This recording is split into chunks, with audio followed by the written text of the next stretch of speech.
And we return to our conversation with Lisa Tuskey. She is a marriage and family therapist with Prevea Health. Every year our families get together for the holidays, for Christmas, for New Year's, Thanksgiving. This year some of those may be virtual, but whether they are virtual or whether they are in person, how do we keep the peace at this particular year? Because this is a whole lot different. This is kids, should they be in school, should they not be in school? This is the argument of mask versus no mask. This is the argument of the political season that we have just gone through.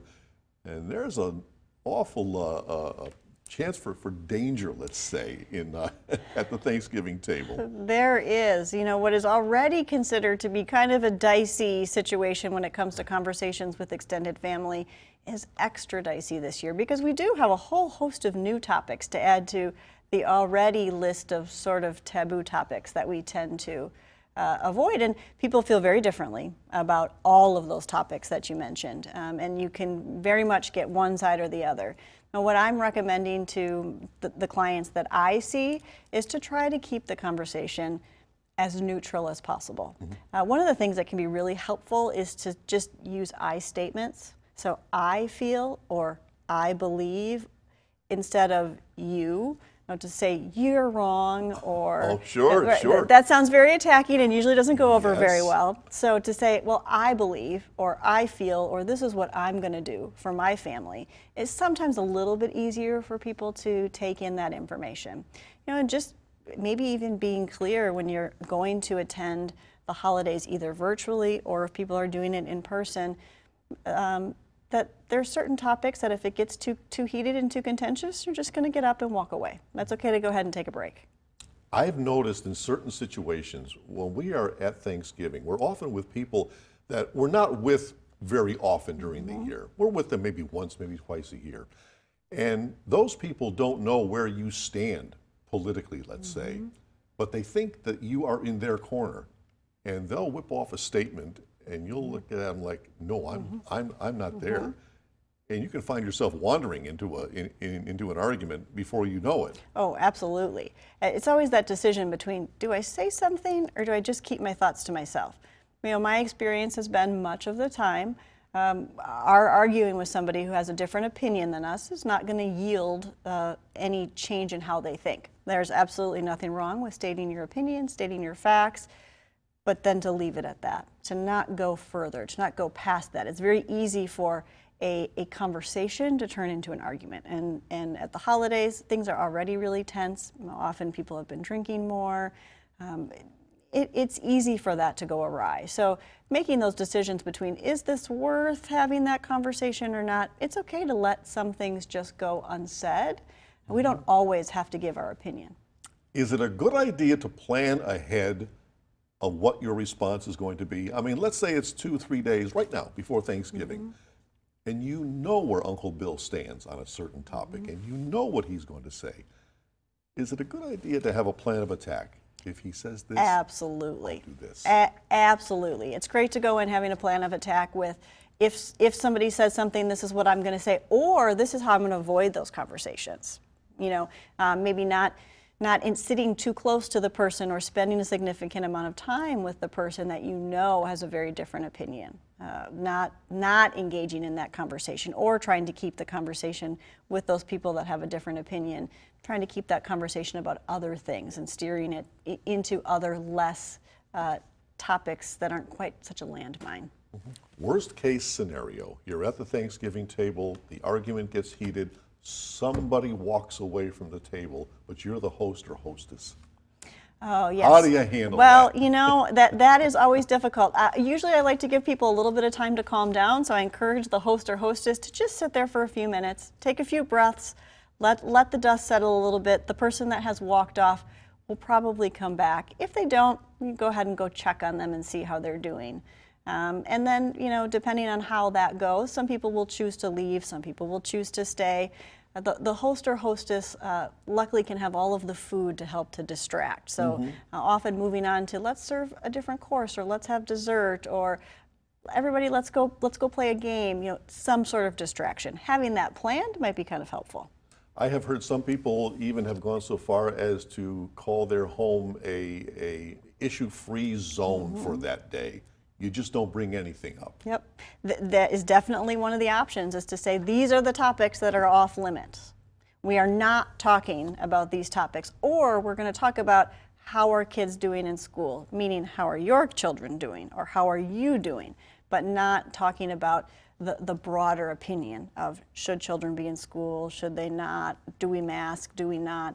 It's more how are you doing in this particular situation, and asking that specific question as opposed to having a more general political discussion. Yeah, you don't have to talk politics. Correct, you do not. You can ask people how they are and be concerned and interested in their well-being and how they're coping through this pandemic and how their children and other loved ones are coping without it being political. We can show that we care and make those connections without taking a stance on something. Maybe a good time to do face-to-face that horrible Christmas letter that's yes.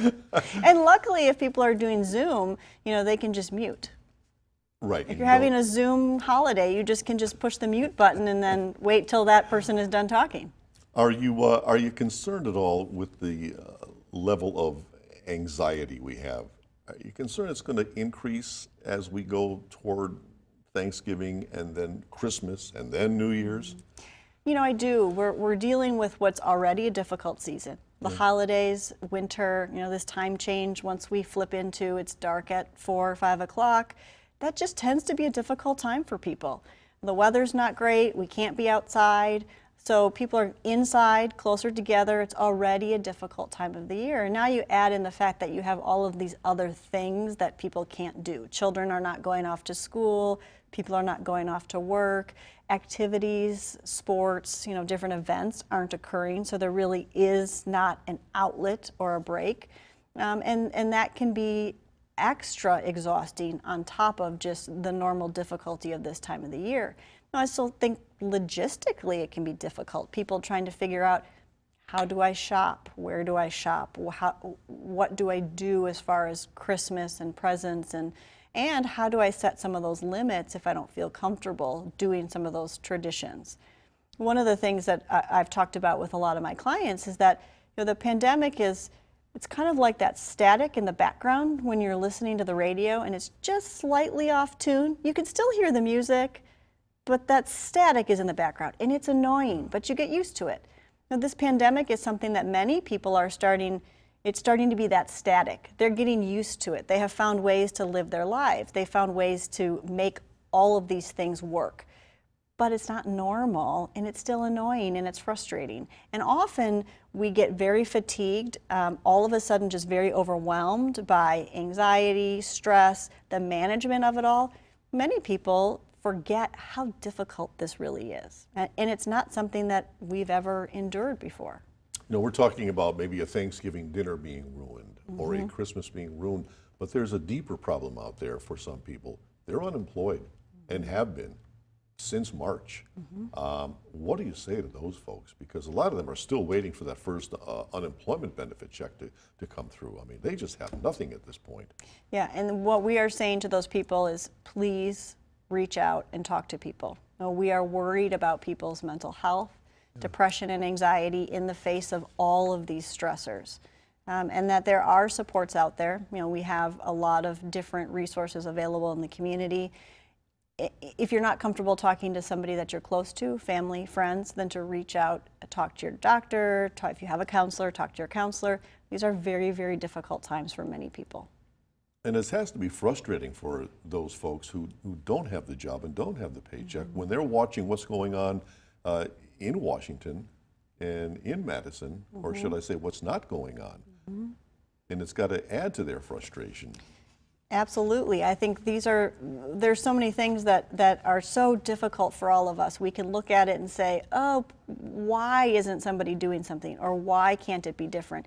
It's really hard to not have control. When we talk to people about issues around the pandemic and mental health in general, it's really focusing on what can I control versus what can't I control. You know, we don't have control over many things, and so stressing and worrying about those things is often unproductive. We really need to try to focus on what can we control, and try to have an impact just in those areas. And that may be in our own personal life, that may be in extended family, in our community. That looks different for everybody. But really looking at what can I control versus what can't I control. We are talking with Lisa Tuskey, who's solving all of our holiday problems this morning, and we are back with much more right after this.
We return to our conversation with Lisa Tuskey, a marriage and family therapist with Prevea Health. Suicide is always a problem. Now it's even worse with COVID. What are you seeing? Are there different signs that you're looking for? You know, the signs of suicide continue to remain things that we watch for. Any changes in mood, any changes in behavior, people talking about preferring that they would rather be dead or life would be easier if they weren't. And we are seeing increases in people who are having suicidal thoughts. We're seeing increases in people who are abusing substances, relapsing on substances as well. You know, the supports that have existed in the community, many of those were face-to-face.